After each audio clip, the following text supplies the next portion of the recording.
All hail a beard, it's your boy Big Beard B, and we are back for another edition of Big Beard Business. Today I wanted to do something a little bit different and take you on a journey of 5 fragrances that smell more expensive than they actually are, because that does matter from time to time.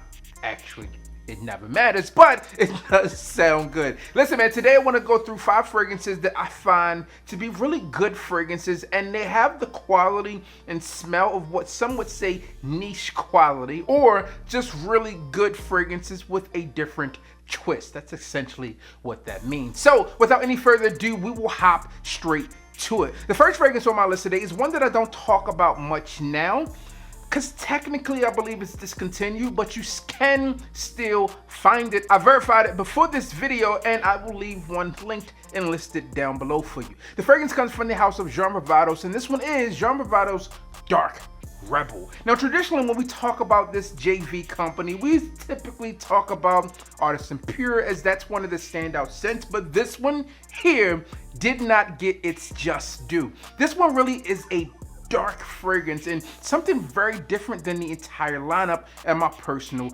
opinion. Now, Dark Rebel should not be confused with Dark Rebel Rider, because in my opinion, this one here is the creme de la creme. All right, this fragrance here is mixed with a ton of notes that you don't find in a lot of designer fragrances, which gives it that different feel. In addition to those aldehydes, you get hyssop, marjoram, bitter orange, citron, and saffron. This fragrance is really nice in my humble opinion. Again, very different than what you would get from that lineup. It's dark, it's leather, it's smoky, and it smells a lot more expensive than it actually is. Only downside here is it does have some longevity issues with this fragrance, but this one definitely smells like a $300 plus fragrance, and even with it being discontinued out there, you can still find this for about 60 to 80 bucks. So be sure to try this fragrance out, varvatos Dark Rebel. The next fragrance on my list today comes from the house of Commodity, and this one is Commodity's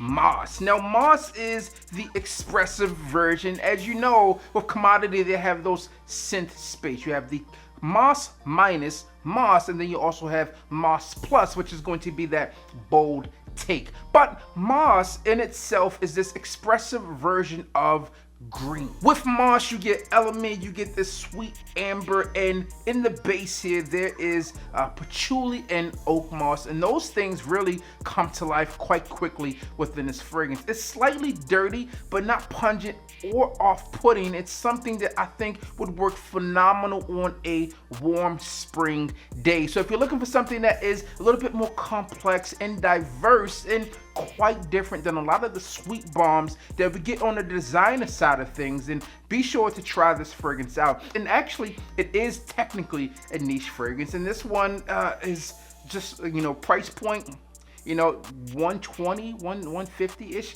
is where you would be with this fragrance, whereas some of the other niche houses might charge upwards of $300 for a fragrance like this, that's expressive, that is unique, and also has a really different vibe than a lot of the fragrances that are going on out there today. A bit more mature than some of the other fragrances that we've talked about today, or will talk about today, but very nice fragrance nonetheless, Commodity Moss. Now, unlike the last fragrance that we talked about, this next one here is sweet, it's floral, and it's fruity, and this one comes from Moschino, and this one is Moschino's Toyboy. Now, Toyboy to me is very different than what you would expect within this bottle. Now, when I spray this fragrance, it's not the same playful look and feel that we get here. Although it does have a youthful feel to it, it does smell top tier. This one is a rose fragrance for men that comes off in a phenomenal blend, and you really can't go wrong with a scent like this. To me, Moschino Toyboy is a well-rounded fragrance that works well for a day or night,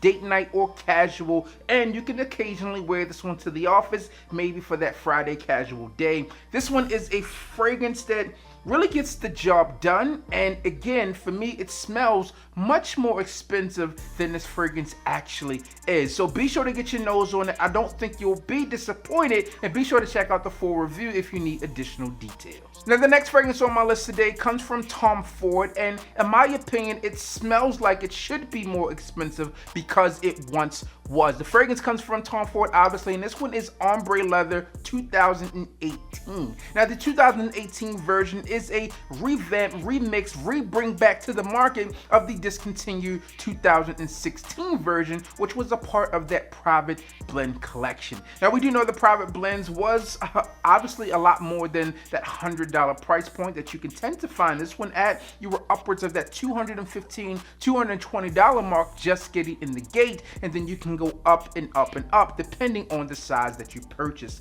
To me, this fragrance is just mwah, and one that I've come back to over and over again. There's a lot of you out there who were with me back when this fragrance came out. I was actually searching for that 2016 version because I was willing to pay resale prices for it since it was no longer available retail. If you can pick this fragrance up as you can within your big box retailers or online at discounters, I feel that you are in for a steal no matter what price point you purchase this one at, if it's anything under $215, because, well, that's what I think about when I think about the original. And in fact, I would say that in my opinion, this fragrance at that point to me would have been worth more around $350 is what I would have been willing to pay for it if need be. But because it's readily available now in 2018 and the newer parfum version, then I don't have to take those drastic measures. But I think this fragrance, it smells a lot more than it's actually on the market for today. Be sure to try this fragrance out if you have not yet, but you likely have. If not, you might have been living under a rock. Tom Ford's Ombre Leather. And the fifth and final fragrance on our list today is one that smells almost like a niche fragrance that is out there. A lot of you guys out there enjoy, which I do as well, which is that of Aventus, and this one comes from Montblanc, and this one is Montblanc Explorer. Now, Montblanc Explorer does give nods to Aventus, but it comes in at a much cheaper price point on this one. And in fact, in some discounters, you can find this one for about that $50 mark, which really makes this one an even better buy. Now, it doesn't have that same smokiness that you would find within something like Aventus. The bergamot's not quite the same, but it does, again, call back and tie back to that fragrance just a bit. And I think that this is the fragrance that I was a fan of since its initial release, and I am still a fan of today.